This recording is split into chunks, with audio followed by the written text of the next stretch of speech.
Max's love for the wilderness had been ingrained in him since childhood. Growing up in a small town surrounded by dense forests and winding rivers, he had spent countless days exploring the natural world. As a boy, he would chase fireflies at dusk, climb trees just to see the world from above, and sit by the streams watching fish dart through the water. Hiking became his lifelong passion, a way to connect with the untouched beauty of the earth and escape the hustle of daily life. Now in his early 30s, Max had become somewhat of an expert hiker. He prided himself on taking trails few dared to tread, venturing deep into territories where the presence of humans was all but forgotten. His adventures were marked by moments of solitude, awe, and a profound sense of belonging. Nature wasn't just a destination, it was a part of him. This particular hike was no different, or so he thought. The trail was an unmarked path he had discovered during his research, winding through a remote forest, known for its rugged terrain and sparse wildlife. It was the kind of challenge Max relished. Equipped with his sturdy boots, a lightweight backpack, and a deep sense of excitement, he set off early in the morning, eager to conquer yet another unexplored corner of the world. The day started perfectly. The sun filtered through the towering trees, casting dappled light onto the forest floor. Birds sang melodies that blended harmoniously with the rustling leaves. Max moved with ease, his body accustomed to the rhythm of the hike. He paused occasionally to take photos, capturing the beauty of the forest in his camera. Hours passed as Max climbed higher and deeper into the woods. The trail became more challenging, with rocks jutting out at odd angles and moss-covered surfaces that made footing precarious. But Max was undeterred. His confidence was his shield, and his love for the wild was his guide. As the sun began to dip lower, casting longer shadows, Max reached a rocky ridge that offered a stunning view of the valley below. The sight was breathtaking, rolling hills blanketed in hues of orange and gold, a river snaking its way through the trees, and the faint outline of distant mountains against the horizon. Max felt a surge of gratitude for moments like these, for the chance to witness the world in its raw, unfiltered form. But the beauty of nature often hides its dangers. As Max carefully navigated the ridge, the ground beneath his feet betrayed him. His boot slipped on a patch of wet moss, and before he could react, he lost his balance. The world seemed to tilt in slow motion as he stumbled forward, his arms flailing in a desperate attempt to grab onto something. The fall was swift but felt eternal. His body hit the ground with a sickening thud, the impact knocking the air from his lungs. Pain exploded through him, his ribs, his leg, his head. His vision blurred as he tried to orient himself, his heart pounding in his chest. Through the haze of pain, Max heard a sound that sent a chill down his spine, a low guttural growl. Weakly he turned his head, his eyes widening in terror as they focused on the massive figure emerging from the shadows. The bear was enormous, its dark fur rippling as it moved closer. Its eyes, sharp and piercing, locked onto Max, who lay helpless on the forest floor. Panic gripped him as he struggled to move, his body refusing to obey. He knew the rules. Don't run, don't make sudden movements. But those rules didn't apply to someone as vulnerable as he was now. The bear stopped a few feet away, its gaze unwavering. Max could feel his heartbeat echoing in his ears as his mind raced through every worst-case scenario. The stories of bear attacks he had read about flashed before his eyes, graphic tales of hikers who had wandered too far, of the raw power of these majestic but dangerous creatures. And then, his body gave out. Overwhelmed by pain, fear, and exhaustion, Max slipped into unconsciousness. The last image burned into his mind was the bear's towering silhouette against the fading light, its presence both terrifying and strangely calm. When Max awoke, his world was a foggy blur. Pain radiated through his body, his mind sluggishly piecing together fragments of memory. The forest floor, the bear, the fall, it all came rushing back in a disjointed flood. But as his senses sharpened, he realized he wasn't lying on the cold, damp ground anymore. The air was different here, warmer, and filled with a faint, earthy scent. He could feel a soft, uneven surface beneath him. Slowly, he blinked his eyes open, and the dim light revealed a small, natural cave. Stalactites hung from the ceiling, glistening faintly in the early morning light filtering in through the entrance. And then, the reality of his situation hit him like a bolt of lightning. Just a few feet away, the massive bear that had stared him down earlier was now lying peacefully, its enormous body blocking most of the cave's entrance. Max's breath hitched. Every instinct in his body screamed for him to stay still, not to make a sound. His heart pounded wildly in his chest as he tried to process what was happening. Why hadn't it attacked him? Why was he still alive? And more puzzlingly, how had he ended up here inside this cave? The bear shifted slightly, its immense form moving with surprising grace. It turned its head, and for a brief moment, its eyes met Max's. There was no aggression in its gaze, only a calm, almost curious look.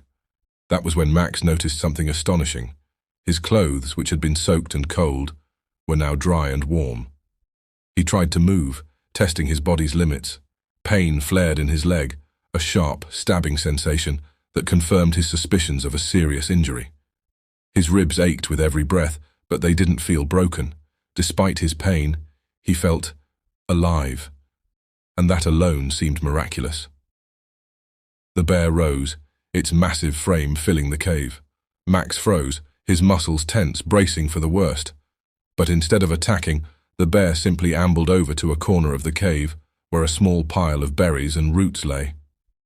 It sniffed the food briefly before turning its head toward Max.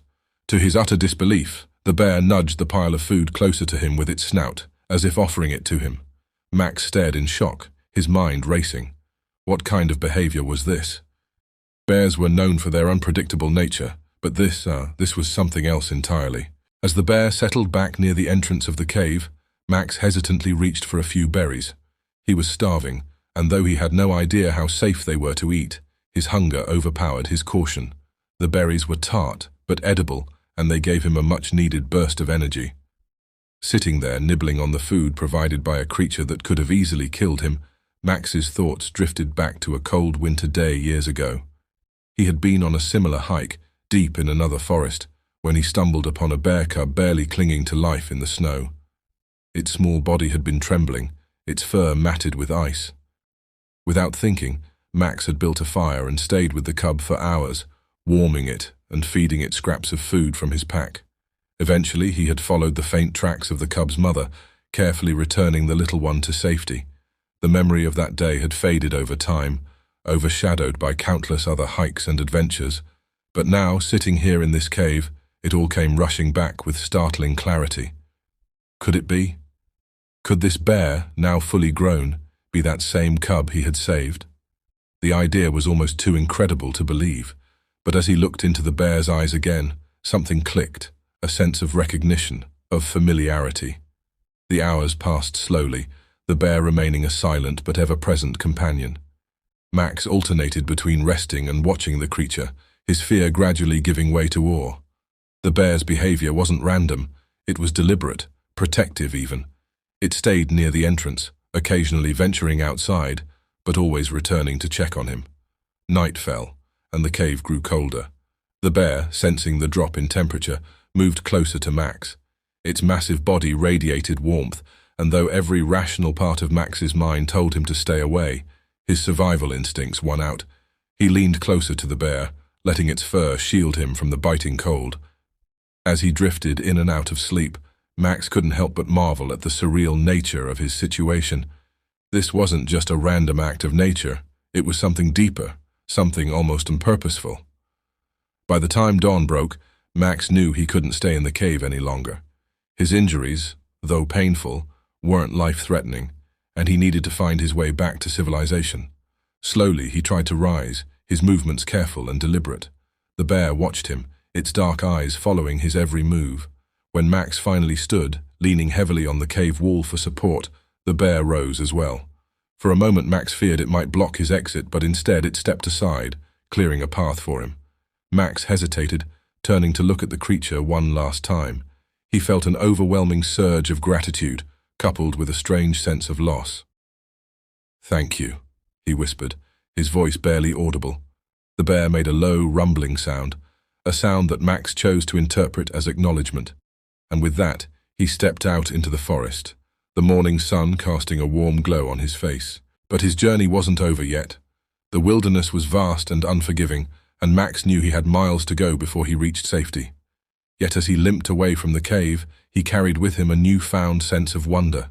The bear hadn't just saved his life, it had reminded him of the profound connections that exist between all living beings. Each step he took brought him closer to home, but a part of him would always remain in that cave, forever changed by the kindness of a creature he had once saved. As Max limped away from the cave, every step felt like a Herculean effort.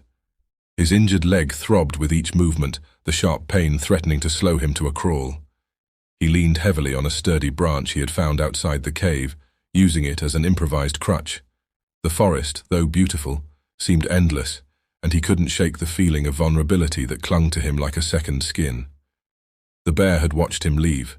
Its dark, intelligent eyes followed his movements, but it didn't make any effort to stop him.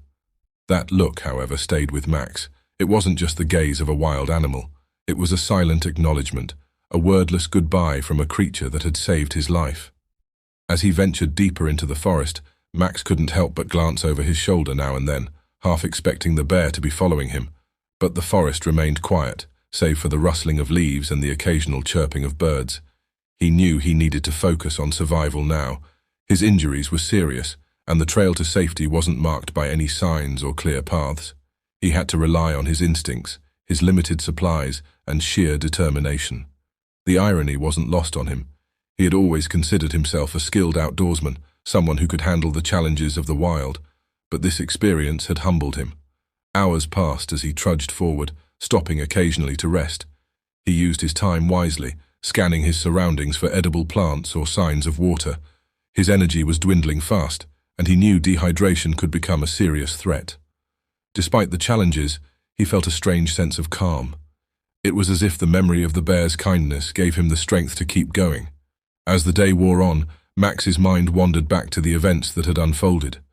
He thought about the bear, its actions, and the unspoken bond that had formed between them. Was it gratitude that had driven the bear to help him, recognition? Or was it simply an instinctive act of kindness, something that defied logic and human understanding? He couldn't shake the feeling that there was something deeply symbolic about the encounter. The wilderness had always been a place of unpredictability, where survival often depended on strength and cunning. Yet here, in this untamed world, he had been shown compassion by a creature many would consider a predator. By the time the sun began to set, Max had made considerable progress. He found a small stream and drank deeply, the cold water invigorating his tired body. The sight of the stream gave him hope. Water often led to trails or signs of human activity. That night, as he rested beneath the canopy of stars, Max allowed himself to reflect on his journey. The memory of the bear's warm fur, the way it had gently nudged food toward him, and the calm, watchful gaze it had given him as he left the cave, all of it felt surreal. He realized that the experience had changed him in ways he couldn't yet fully comprehend. The next morning, Max awoke to the sound of distant voices. His heart leapt as he realized he must be close to a trail or campsite. He pushed himself to his feet, every muscle in his body protesting, and began moving toward the sound. It didn't take long before he stumbled upon a group of hikers. Their reactions were a mix of shock and concern as they took in his disheveled appearance and obvious injuries. They helped him back to their campsite, where he was able to rest and eat before they called for help. As he recounted his story to the hikers, their expressions shifted from disbelief to amazement. The idea of a bear not only sparing his life but actively saving him seemed almost too incredible to believe. But Max's sincerity, combined with the raw emotion in his voice, left no doubt in their minds that he was telling the truth. When Max finally returned to civilization, his story quickly spread.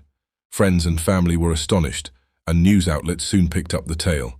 Headlines described it as a miraculous encounter and a testament to the mysterious bonds of nature. But for Max, the story wasn't about fame or recognition. It was about gratitude. Gratitude for the second chance he had been given, and for the lesson the wilderness had taught him. He began to see his life in a new light, realizing how often he had taken simple acts of kindness for granted. He started spending more time in the outdoors, not just as a hiker but as a steward of the natural world. He shared his story with anyone who would listen, using it as a way to inspire others to appreciate and respect the wilderness. Years later, Max returned to the same forest where his life had changed forever. He didn't expect to find the bear again, but he felt compelled to revisit the place that had taught him so much. As he walked the familiar trails, he felt a deep sense of peace, and though he never saw the bear again, he carried its memory with him always, a reminder that even in the wildest, most unpredictable corners of the world, acts of kindness could bridge the gap between man and beast.